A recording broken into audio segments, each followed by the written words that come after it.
Oi pessoal, bom dia para vocês, boa tarde, boa noite. Aqui é o professor Bruno Oliveira. Estamos aqui para continuarmos os nossos estudos, artigo por artigo, do Estatuto dos Funcionários Públicos Civis do Estado de São Paulo. Hoje nós vamos tratar de um conjunto de 6 artigos, 245 ao 250, onde nós versaremos sobre o tema responsabilidades. E é um tema bastante importante para a sua prova. Nos últimos vídeos, nós falamos sobre deveres, falamos sobre proibições e agora eu quero começar a abordar com vocês sobre responsabilidades. Quero convidar a todos também a conhecer o nosso curso de questões comentadas e inéditas sobre as normas da Corregedoria, o Estatuto dos Funcionários Públicos do Estado de São Paulo. Já temos um cronograma de disponibilização das aulas que está lá no nosso site. Tudo bem? Vamos então para o nosso primeiro artigo de hoje. Olha só o que diz o 245. O funcionário, você que vai ser aprovado, é responsável por todos os prejuízos que nessa qualidade causar a Fazenda Estadual, seja por dolo ou culpa, claro, devidamente apurados. E essa responsabilidade do funcionário, do servidor, anotem aí, é uma responsabilidade subjetiva. A gente não pode confundir com a responsabilidade objetiva do Estado. Aqui é subjetiva porque é do funcionário, é do próprio servidor, que por dolo ou culpa, claro, naquele processo devidamente apurados, causarem prejuízos à Fazenda Estadual. E caracteriza-se especialmente esta responsabilidade nas seguintes situações: sonegar valores, objetos confiados à sua guarda ou responsabilidade, ou, vou até sumir um pouquinho da tela para ficar só o material para vocês, ou por não prestar contas ou por não as tomar na forma e no prazo estabelecido em lei, regulamento, regimento, instrução e ordem de serviço. Que mais?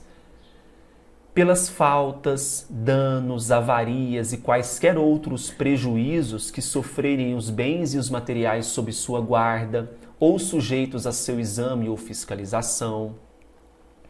Pela falta ou inexatidão das necessárias averbações nas notas de despacho, guias e outros documentos da Receita ou que tenham com eles relação. E por qualquer erro de cálculo ou redução contra a Fazenda Estadual. Então aqui nós temos algumas situações de responsabilidade que nós chamamos de responsabilidade especial, tá? O funcionário que adquirir materiais em desacordo com disposições legais e regulamentares será responsabilizado pelo respectivo custo, sem prejuízo de penalidades disciplinares cabíveis, podendo proceder ao desconto no seu vencimento ou remuneração. Então, por exemplo, você era responsável pela aquisição de um determinado material, tinha até um regramento, um regulamento de como deveria ser aquele material, e você adquire esse material contrariando esse regulamento. Você é responsável por isso. Então, você deve ser responsabilizado, né? Sem prejuízo de penalidades disciplinares possíveis aqui e podendo ainda proceder ao desconto no seu vencimento ou remuneração.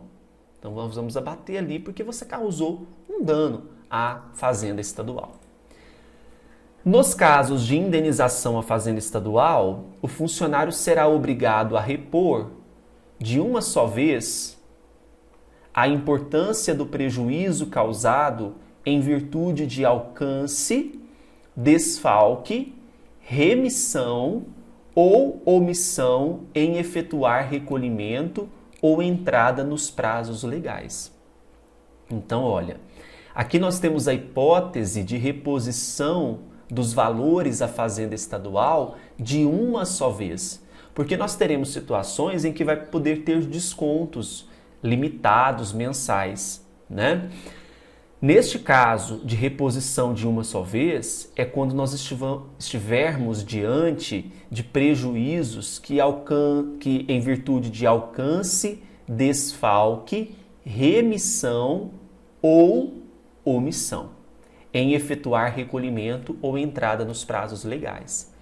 Fora dos casos incluídos no artigo anterior, a importância da indenização poderá ser descontada do vencimento ou remuneração, não excedendo o desconto a 10ª parte do valor destes. Destes quem? Do vencimento ou remuneração. Então, veja, nós vamos ter situações que foi o que eu comentei com vocês, alcance, desfalque, remissão ou omissão em efetuar recolhimento. Aí essa recuperação desses valores, essa reposição é feita de uma só vez, certo?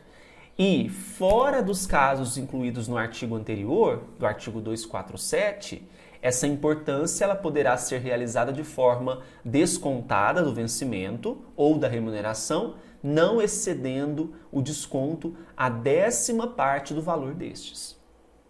Certo? Não pode ser, então, superior a 1/10 do valor do vencimento ou remuneração. Ok? Pois bem, no caso do item 4, o item 4º do parágrafo único do artigo 245, então vamos voltar lá. O que é?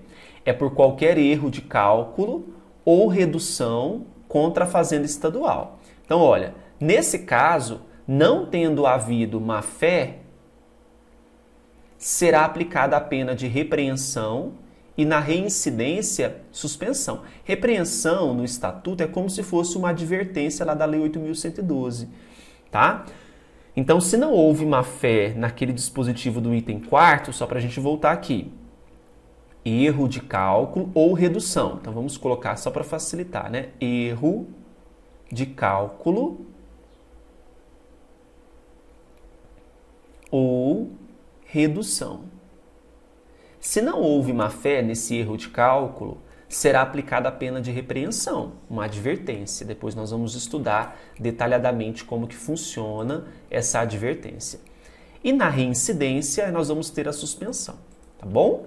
Será igualmente responsabilizado o funcionário que, fora dos casos expressamente previstos em leis, regulamentos ou regimentos, cometer a pessoas estranhas às repartições o desempenho de encargos que lhe competirem ou aos seus subordinados. Então, a responsabilização também vai ser atingida quando o funcionário comete uma responsabilidade que era sua a uma pessoa que não tem nada a ver com a administração pública. Tá? Então, eu estou atribuindo uma função que é minha a um terceiro que não tem nada a ver com a administração. Eu vou ser responsabilizado. A responsabilidade administrativa não exime o funcionário da responsabilidade civil ou criminal, que no caso couber, nem o pagamento de indenização é que ficar obrigado. Na forma dos artigos 247 e 248, o exame da pena disciplinar em que incorrer. Então vejam, o que diz aqui o 250? Que vão ter a responsabilidade administrativa, civil e criminal. Nós vamos ver que elas são independentes, né? Podem ser cumuladas, certo? Então, a responsabilidade administrativa não vai fazer com que não haja a civil ou criminal. Ok? É possível a gente acumular essas responsabilidades. Como eu disse, a responsabilidade administrativa ela é independente da civil e da criminal.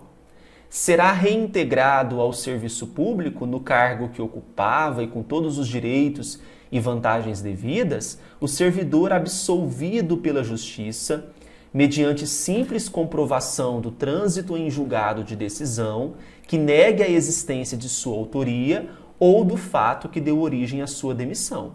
Então, olha, a reintegração, a volta do servidor vai acontecer quando? Quando ele foi absolvido pela Justiça através de uma decisão que negou a existência da autoria e do fato que deu origem à sua demissão. Neste caso, é possível reintegrar aquele servidor, porque se foi injusto, ele foi demitido de forma injusta, né? Veja, houve uma absolvição por comprovação, por simples comprovação do trânsito em julgado da decisão, negando a existência de sua autoria ou do fato que deu origem à sua demissão. Então aqui nós vamos ter a hipótese de reintegração ao serviço público. O processo administrativo só poderá ser sobrestado para aguardar decisão judicial por despacho motivado da autoridade competente para aplicar aquela pena. Certo? Então hoje nós avançamos mais um pouquinho nos estudos do Estatuto. Se você curtiu, dê o seu like, se inscreva no canal. Dúvidas lá no Instagram, @professorbrunoeleitoral. Fiquem com Deus, bons estudos e até mais. Tchau, tchau.